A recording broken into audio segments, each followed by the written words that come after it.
નમસ્કાર. આજના આ ખાસ વિશ્લેષણ એટલે કે એક્સપ્લેનરમાં સ્વાગત છે. આજે આપણે એક બહુ જ મજેદાર પણ એટલો જ અજીબ કિસ્સો જોવાના છીએ. આપણે વાત કરીશું વાઘુજી અને એમની ગેંગ વિશે અને એમના અત્યંત હાસ્યાસ્પદ ફ્લોપ ગયેલા બદલાના પ્લાન વિશે. ખરાબ રણનીતિ, મોટો અહંકાર અને મૂર્ખામી જ્યારે ભેગા થાય ત્યારે કેવી મોટી મુસીબત ઊભી થાય છે એ આપણે સ્ટેપ બાય સ્ટેપ ડીકોડ કરવાના છીએ. ચાલો શરૂઆત કરીએ.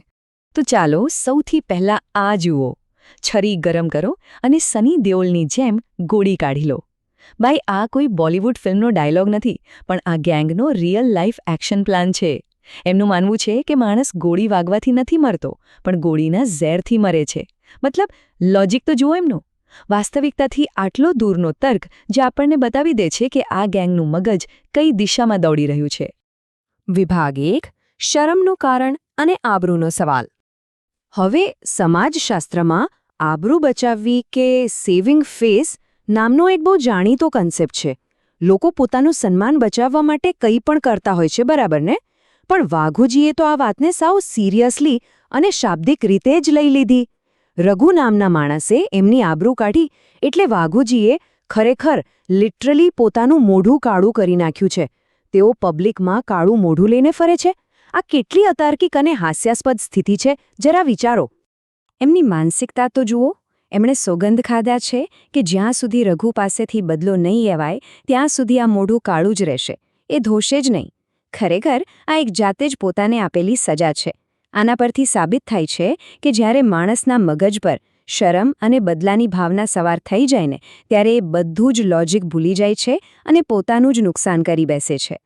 વિભાગ 2: અહંકાર વિરુદ્ધ વાસ્તવિકતા. અને આ પરિસ્થિતિ ખરેખર આખા ખેલને બહુ જ સરસ રીતે સ્પષ્ટ કરે છે. આ લડાઈ કેટલી અસમાન છે જુઓ. એક બાજુ છે વાઘુજીની ગેંગ, જેમની પાસે શું છે? લાકડીઓ, ધોકા અને ફૂલેલો અહંકાર. અને સામે છે રઘુ, જેની પાસે અસલી બંદૂક છે અને ભાઈનો ઇતિહાસ છે કે એણે ભૂતકાળમાં આ જ ગેંગને જાહેરમાં બાંધીને માર્યા હતા. એટલે વાસ્તવિકતા એ છે કે આ લોકો લાકડીઓ લઈને એવા માણસ સામે ભીડાવા જઈ રહ્યા છે જે અસલી હથિયાર લઈને ફરે છે. આમ છતાં વાઘુજીનો અહંકાર તો આસમાને છે. જ્યારે એમને ચેતવણી આપવામાં આવે છે કે આ લફડામાં પડશો તો સીધા જેલમાં જશો, ત્યારે એ બહુ ગર્વથી કહે છે કે ડરપોકની જેમ જીવવા કરતાં હું હાવજ એટલે કે સિંહની જેમ 20 વર્ષ જેલમાં કાપવા તૈયાર છું. પણ આ 20 વર્ષનો આંકડો કોઈ બહાદુરી નથી બતાવતો. ઉલટાનો રિયલ લાઈફમાં એના કેવા ગંભીર પરિણામો આવશે એના પ્રત્યેનું એમનું સંપૂર્ણ અજ્ઞાન દર્શાવે છે. ચાલો આગળ વધીએ. વિભાગ 3: પોપ કલ્ચર રણનીતિ. આ ભાગ સૌથી મજેદાર છે. એમની આખી રણનીતિ ફિલ્મો અને વિડિયો ગેમ્સ પર આધારિત છે. અહીં જુઓ, જ્યારે હથિયારની જરૂર પડે ત્યારે ધમાલ ફિલ્મની જેમ સાબુમાંથી બંદૂક બનાવવાનો આઈડિયા. જ્યારે દુશ્મન ફાયરિંગ કરે ત્યારે પબજી ગેમની જેમ ઝિગઝેગ દોડવાનું. અને જો ગોળી વાગી જાય તો સની દેઓલની જેમ ગરમ છરીથી જાતે જ સર્જરી કરી લેવાની. હદ છે, બરાબર ને? રિયલ વર્લ્ડમાં બચવા માટે આ એમની હાઈ લેવલ રણનીતિ છે. આ સાબુવાળી બંદૂકના આઈડિયા પર જરા વધારે ફોકસ કરીએ. ગેંગનો પ્લાન છે કે સાબુ કોતરીને અસલી જેવી દેખાતી બંદૂક બનાવવી અને રઘુને ડરાવવો. પણ અહીં મફુજી બહુ પ્રેક્ટિકલ પોઈન્ટ ઉઠાવે છે કે જો રસ્તામાં વરસાદ પડ્યો ને તો આ મુખ્ય હથિયાર ફીણ બનીને ધોવાઈ જશે. અને ધારો કે રઘુને ખબર પડી ગઈ કે આ તો લક્સ કે લાઇફબોયનો સાબુ છે, તો પછી એમની શું હાલત થશે એનો તો આ લોકોએ કોઈ જ વિચાર નથી કર્યો. આ બધું કેવી રીતે આગળ વધે છે તે આપણે જોઈએ. વાઘુજીનો step by step master plan કંઈક આવો છે.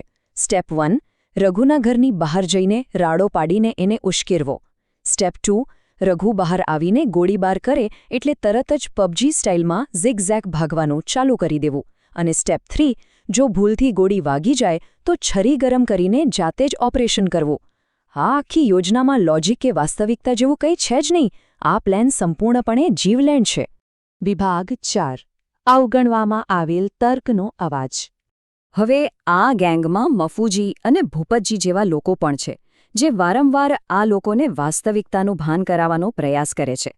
તેઓ બહુ સ્પષ્ટ ચેતવણી આપે છે કે ભાઈ, અસલી બંદૂકવાળા સામે જશો ને તો સીધા જેલમાં સડશો. તેઓ સમજાવે છે કે 20 વર્ષ પછી જ્યારે જેલમાંથી બહાર આવશો ત્યારે ઘર સાવ ખાલીખમ હશે અને આંગણામાં બાવળિયા ઉગી ગયા હશે. આ એકદમ ગંભીર અને આંખ ઉઘાડનારી ચેતવણી છે. પણ શું આ ચેતવણીની ગેંગ પર કોઈ અસર થાય છે? બિલકુલ નહીં. સાચી વાત સાંભળીને પાછા વળવાને બદલે આ લોકો શું કરે છે? તરત જ અંદર ઝઘડવા લાગે છે. કોઈ એક જૂના વ્યવહારના 25,000 રૂપિયા માટે માથાકૂટ કરે છે, તો વાઘુજી રઘુને કિડનેપ કરવા માટે ભાડે લેવાની કારના ખર્ચાના પૈસા માંગે છે. અને જે લોકો એમને સાચી શિખામણ આપવા આવ્યા છે, એમને જ મારવાની ધમકીઓ આપે છે. અહંકારમાં અંધ થયેલા લોકો વાસ્તવિકતાને કેવી રીતે ઇગ્નોર કરે છે, આ એનું બેસ્ટ ઉદાહરણ છે. અને હવે છેલ્લો ભાગ, વિભાગ 5, અણધારી ગંભીરતા. આ બધી કોમેડી ચાલી રહી હોય છે, ત્યાં જ સ્ટોરીમાં અચાનક એક મોટો ટ્વિસ્ટ આવે છે. એક વ્યક્તિ દોડતો આવે છે અને ગભરાઈને કહે છે કે ધોળા દિવસે ઘરના આંગણેથી કોઈના ભાઈનું ખરેખર અપહરણ થઈ ગયું છે, કોઈ એને ગાડીમાં નાખીને ઉપાડી ગયું છે. જે વાત અત્યાર સુધી માત્ર એક મજાક અને બકવાસ લાગતી હતી, તે અચાનક જ એક હાઈ સ્ટેક્સ ક્રાઇમમાં ફેરવાઈ જાય છે. અવાસ્તવિક યોજનાઓ જ્યારે હકીકત બને છે, ત્યારે કેવો ગંભીર વળાંક આવે છે, તે આપણે અહીં જોઈ શકીએ છીએ. તો આ બધા પરથી એક બહુ મોટો પ્રશ્ન ઊભો થાય છે. શું માત્ર પોતાની આબરૂ બચાવવાના મોહમાં અને પોપકલ્ચરની હાસ્યાસ્પદ રણનીતિઓ અપનાવવાના ચક્કરમાં એક વાસ્તવિક અને ભયાનક દુર્ઘટના સર્જાઈ ગઈ છે? ખોટો અહંકાર માણસને ક્યાં સુધી લઈ જઈ શકે છે, તે આ કિસ્સા પરથી સ્પષ્ટ થાય છે. આપણું આજનું આ વિશ્લેષણ અહીં જ પૂરું થાય છે. આશા છે કે રણનીતિ અને વાસ્તવિકતા વચ્ચેનો આ ભેદ સ્પષ્ટ રીતે સમજાઈ ગયો હશે. આ એક્સપ્લેનર સાથે જોડાવા બદલ ખૂબ ખૂબ આભાર.